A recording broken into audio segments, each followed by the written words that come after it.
హరి క్రియేషన్స్కి స్వాగతం. నేను మీ శర్మని. ఈరోజు ఈ వీడియోలో కారు నడుపుతున్నది కార్ డ్రైవరు రాజు, మా కుటుంబ సభ్యుడు. వెనక తొంగి చూస్తున్నది మా ఆవిడ, నా వెనక ఉన్నది మా అమ్మగారు. అందరం కలిసి మా అమ్మగారి కోరిక మేర ఆంధ్ర రాష్ట్రం నెల్లూరు జిల్లా రాపూరు మండలంలో శ్రీ పెనుసిల లక్ష్మీ నరసింహస్వామి ఆలయం కలదు.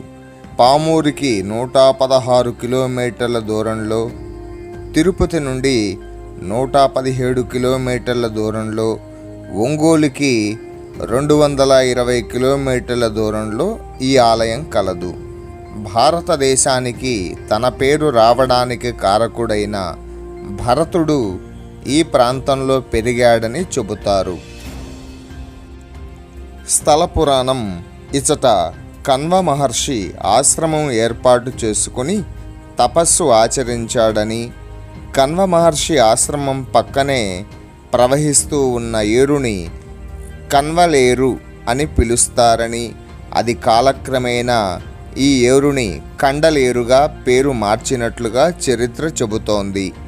ఈ స్థల పురాణం గురించి చెబితే, పెంచెలకోనకు 6 కిలోమీటర్ల దూరంలో ఉన్న గోనుపల్లి అనే గ్రామానికి చెందిన ఒక బోయ కులానికి చెందిన వ్యక్తి తన గొర్రెలను తీసుకొని అడవిలో మేపడానికి వెళ్ళగా స్వామివారు ఒక ముసలివాని రూపంలో కనిపించి, నేను ఇక్కడ నరసింహ రూపంలో శిలారూపంలో ఇక్కడ వెలుస్తానని గ్రామస్తులకు ఈ విషయం తెలియజేసి తనకు ఆలయం నిర్మించమని చెప్పారట.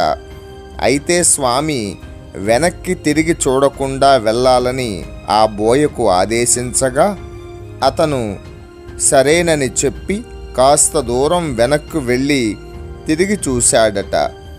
అంతే, వెంటనే స్వామి శిలగా మారినట్లు ఇక్కడ ప్రాంత ప్రజలు చెప్పుకుంటారు.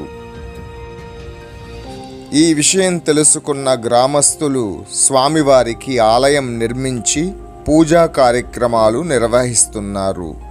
1950వ సంవత్సరంలో ఈ దేవాలయం దేవాదాయ శాఖ ఆధీనంలోకి వచ్చింది. జ్వాలాహ బిలామాలోల క్రోడా కారంజ భార్గవాహ యోగానంద ఛత్రవటాహ పవనోనవ మూర్తయాహ పులందశ్రీ సమేతాయ వాంఛితార్థ ప్రదాయినే మహాశిలాగిరీశాయ శ్రీ నృసింహాయతే నమః.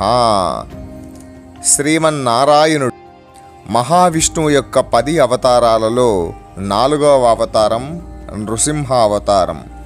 దుష్ట దానవుడైన హిరణ్యకశిపునకు కలిగిన వరమును భంగం కలగకుండా శిక్షించడానికి, భక్తుడైన ప్రహ్లాదుడిని రక్షించడానికి మనిషి శరీరము, సింహము శిరస్సుతో భీకరమైన అవతారంతో సాయంకాలం వేళలో స్తంభం నుండి ఆవిర్భవించిన అవతారమే నరసింహావతారము. మన దేశంలో నరసింహస్వామి క్షేత్రములు చాలా ఉన్నాయి. అందులో నవనారసింహాలుగా ప్రసిద్ధిగాంచినవి కొన్ని ఉన్నాయి. వాటిలో ఇక్కడ స్వామివారిని ఛత్రవట స్వామివారు శ్రీ పెనుసిల లక్ష్మీ నరసింహస్వామి అని పిలుస్తారు. ఈ క్షేత్రం అత్యంత సుందరమైనది. సముద్ర మట్టానికి 3000 అడుగుల ఎత్తులో నిటారుగా నిలిచిన ఎత్తైన కొండల మధ్య, అరణ్యముల మధ్య ఉగ్ర రూపంలో గర్జిస్తూ ఛత్రవటి అనే ప్రాంతానికి చేరిన స్వామివారిని చూసి చెంచురాజు కుమార్తె చెంచులక్ష్మిని వివాహమాడినారు. చెంచులక్ష్మిని ఉగ్రరూపముతోనే పెనవేసుకుని తదుపరి శాంతమూర్తిగా వెలిశారు. అందుకనే ఇచట మూల విరాట్ స్థానంలో 2 శిలలు పెనవేసుకున్నట్లుగా కనిపిస్తుంది. శ్రీ మహావిష్ణువు చెంచులక్ష్మిని వివాహం చేసుకున్నందుకు ఆయన నిజ భార్య లక్ష్మీదేవి కోపించి విష్ణువుకు దూరంగా ఏటి అవతల గట్టుకు వెళ్ళిపోయిందని, ఆ మేరకు ఏటి అవతల గట్టున శ్రీ ఆదిలక్ష్మి లక్ష్మీదేవిగా వెలిసిందని తెలుస్తోంది. ఇది భక్తుల విశ్రాంతి తీసుకునేటువంటి హాలు. ఎదురుగా స్వామివారి సహస్ర దీపాలంకరణ సేవ చేసేటువంటి గది.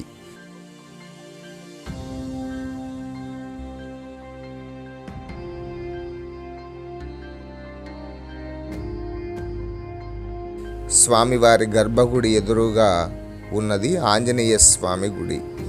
నరసింహస్వామి వారి గర్భగుడి ముఖద్వారం.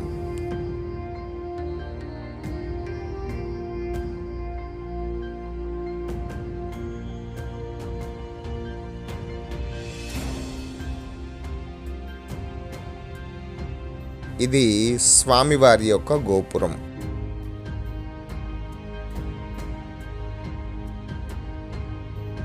ఈ మండపం ఉచిత ప్రసాదాల కౌంటర్.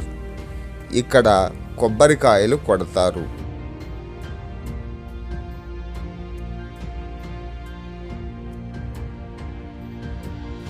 వెనక వైపున కాలుంగం అడుగులో ఆదిశేషుని తలపై నాట్యమాడుతున్న చిన్ని కృష్ణుడి విగ్రహం చూడవచ్చు.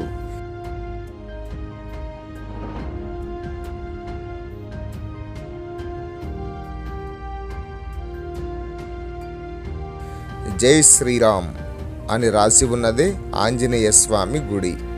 ఇలా లోనికి వెళ్ళే దర్శనం చేసుకోవాలి. ఆహ్లాదకరమైనటువంటి వాతావరణం.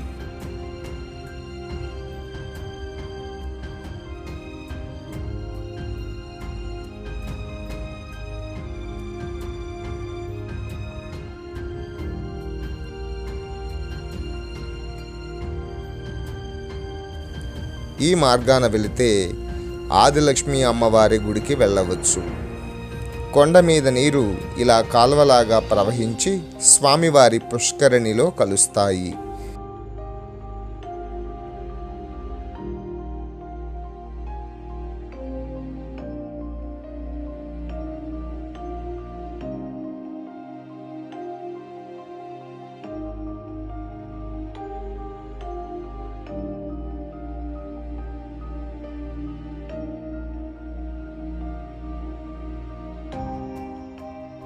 ఇది స్వామివారి పుష్కరిణి.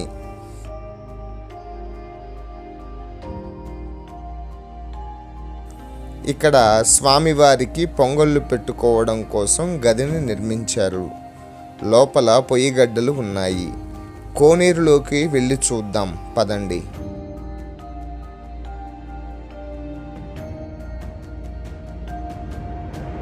అయ్యో, కోనేరులో చుక్క నీరు లేదు. నీళ్లతో ఉన్నప్పుడు ఈ మెట్ల మార్గం ద్వారా దిగి కాళ్ళు కడుగవచ్చు.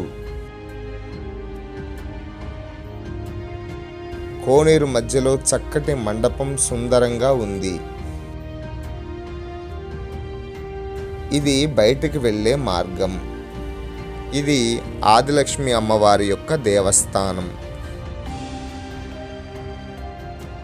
ఇక్కడ చెట్టు గొడుగులా ఆకారంగా ఉంటుంది. సంతానం లేని వాళ్ళు ఇలా చెట్లకి ముడుపులు కడతారు.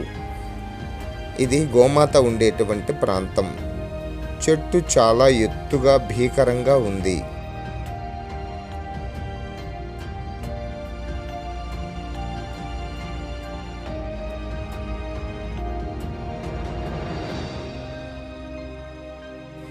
ఆదిలక్ష్మి అమ్మవారి యొక్క దేవస్థానం.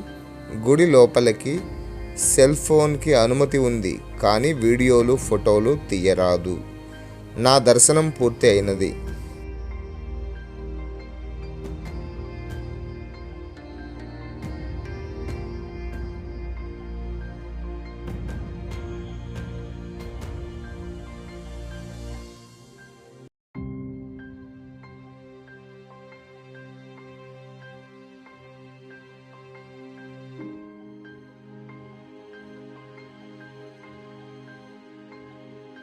ఇక్కడ ఈ చెట్ల పక్కన రాళ్ల మీద రాళ్ళు పెట్టారు.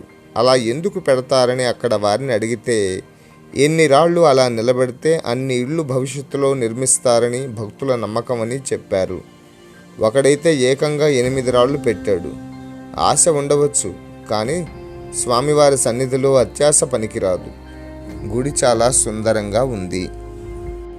ఇక్కడ స్వామివారి సన్నిధానంలో వసతి గృహాలు ఉన్నాయి. శనివారం భక్తుల రద్దీతో స్వామివారి గుడి కళకళలాడుతుంది.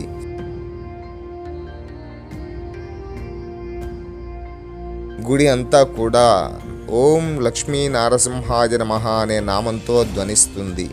వివాహాలు స్వామివారి సన్నిధానంలో జరుపుకోవడానికి అవకాశం ఉంది. చక్కటి మండపాలు ఉన్నాయి.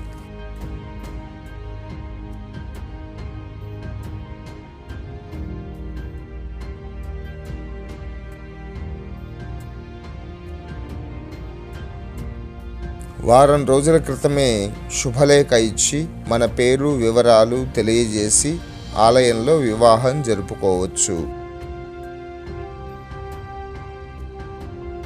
గుడి చుట్టూ స్వామివారి అమ్మవార్ల రంగుల బొమ్మలతో కలకలలాడుతున్నది.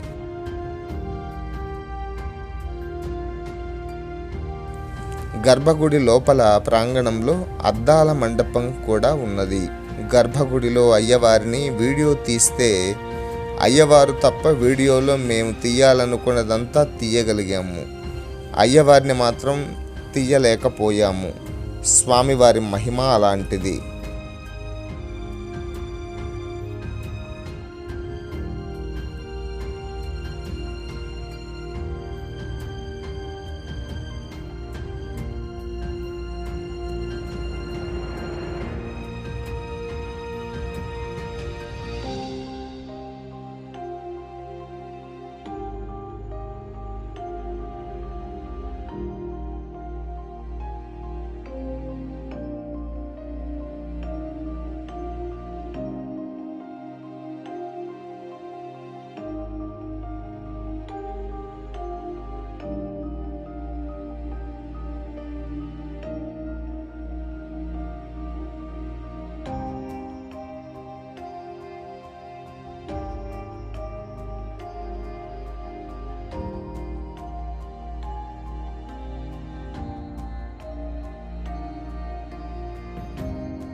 దర్శనం చేసుకున్నాక ఇంటి దారి పట్టాము. ఆకాశంలో ఎర్రని నిప్పుకణం పేలిందా అనిపించేలా ఉంది మబ్బు.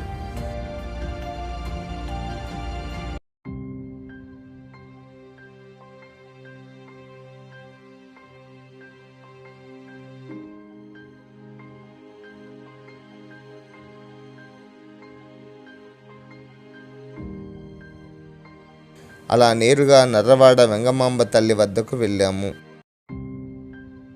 వెంగమాంబ తల్లిని దర్శనం చేసుకొని ఇంటికి బయలుదేరాము.